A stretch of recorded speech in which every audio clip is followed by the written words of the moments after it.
siapa? Dengan saya Kak Suljuya. Umurnya berapa Ibu? 18. Kalau boleh tahu, sekarang kesibukan Ibu apa, masih kuliah atau udah kerja Ibu? Kuliah. Oke, statusnya apa ini Bu? Saya belum nikah. Belum nikah. Datang ke sini dengan keluhan apa ya Ibu? Perut saya sakit dok. Perutnya sakit di bagian mananya Ibu? Di ulu hati. Sudah berapa lama sakitnya? Semingguan gitu lah dokter. Oke. Apa ada alergi makanan atau minuman Ibu? Saya ada alergi udang sih dok. Oke. Buang air besarnya lancar Ibu? Kayak kurang gitu lah dok. Kayak kadang tuh bisa kadang enggak gitu dok. Kayak kurang lancar lah intinya. Oke. Apa udah pernah mengonsumsi obat? Pernah dok. Tapi obatnya tuh yang salep gitu dok. Bukan salep sih dok, yang cairan gitu lah. Oke. Untuk ini ya Ibu? Iya, untuk melancarkan BAB ya. Oke, berat badan Ibu apakah ada naik turun karena sakit perut ini? Turun dokter, karena buang-buang air terus tuh. Setelah ini saya akan melakukan pemeriksaan lanjut. Apakah Ibu bersedia? Bersedia. Oke, terima kasih. Iya.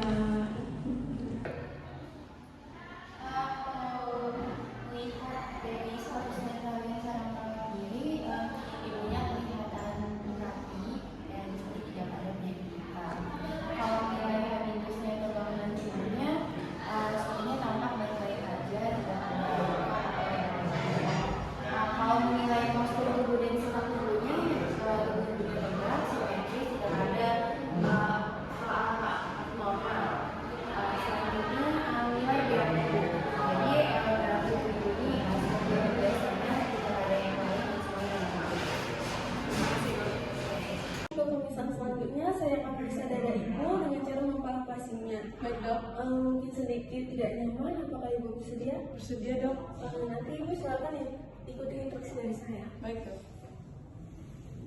Ibu tarik nafas dalam, lalu buang, tarik nafas dalam, lalu buang, tarik nafas dalam, lalu buang.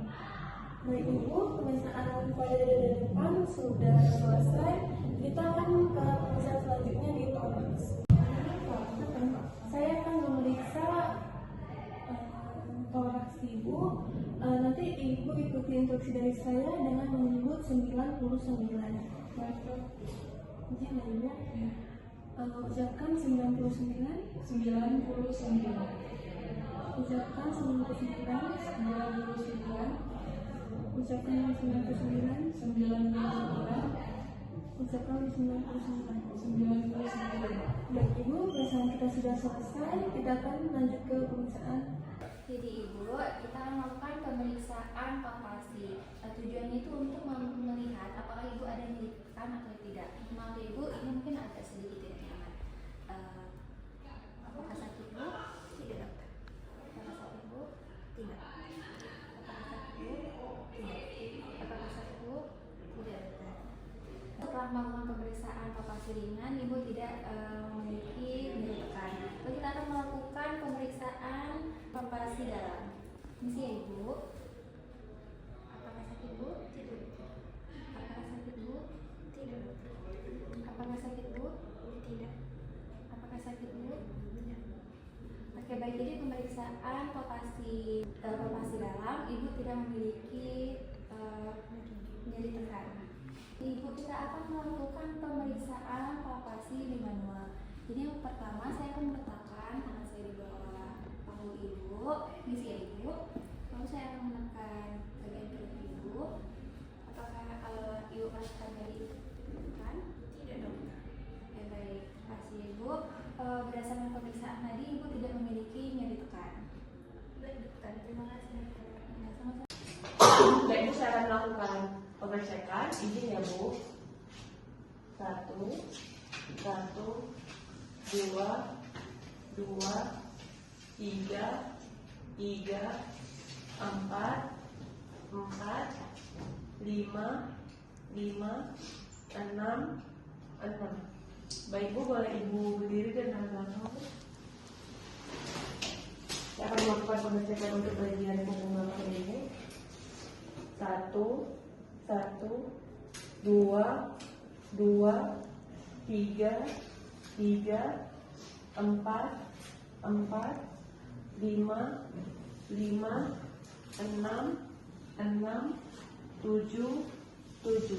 Baik Bu, pemeriksaan sudah selesai. Terima kasih Bu. Terima kasih dokter. Oke, baik. Pada video kali ini kami akan memperagakan pemeriksaan bagian toraks itu di bagian auskultasi. Nah, di pemeriksaan auskultasi ini kita harus memeriksa kedua sisi. Itu ada 3 bagian. Itu kita pemeriksaan nafas vesikular. Nafas vesikular yang ini itu biasanya kita lihat di bagian dada, bagian toraks, itu di rentannya di tengah. Nih. Setelah suara nafas vesikular, kita lihat juga pemeriksaan nafas bronkial dan yang terakhir pemeriksaan dasar jantung. Nih di bagian kiri. Oke, langsung saja. Mikael sebagai pasien dan aku Geno sebagai dokter. Dan saat pemeriksaan fisik bagian auskultasi kepada pasien itu kita harus memeriksa di kedua sisi. Saja kita periksa itu dari bagian kanan dulu. Coba tarik nafas, buang. Nah, coba lagi Pak, tarik nafas, buang. Oke, lanjut kita periksa di beberapa titik di bagian bawahnya. Coba Pak, tarik nafas, buang. Relax ya Pak, tarik nafas, buang. Oke, jadi kalau kita sedang memeriksa pasiennya, ini biasanya pasiennya ada beberapa macam nanti suara dari hasil auskultasinya. Biasanya dalam pemeriksaan ini ada beberapa pasien yang memiliki suara nafas tambahan. Misalnya ada suara bronki, itu seperti suara gelembung ketika dia menghirup atau melepas nafasnya. Jadi itu akan terdengar jelas ketika kita menggunakan teknik auskultasi. Nah, terus yang terakhir itu kita bisa mendengarkan suara jantungnya. Nah, misalnya jantung itu selalu berada di bagian kiri, seperti ini. Nah, kita suruh pasiennya relax. Oke, coba tahan nafas Pak. Nah, coba buang bernafas seperti biasa lagi. Nah, ketika kita mendengar suara jantungnya itu dinamis, suaranya teratur, maka pasiennya normal. Tapi ketika pasiennya suara jantungnya nanti agak cepat, tiba-tiba cepat, terus akselerasinya tiba-tiba lambat, nah itu biasanya ada beberapa masalah yang mungkin berada pada jantungnya si pasien. Oke, terima kasih.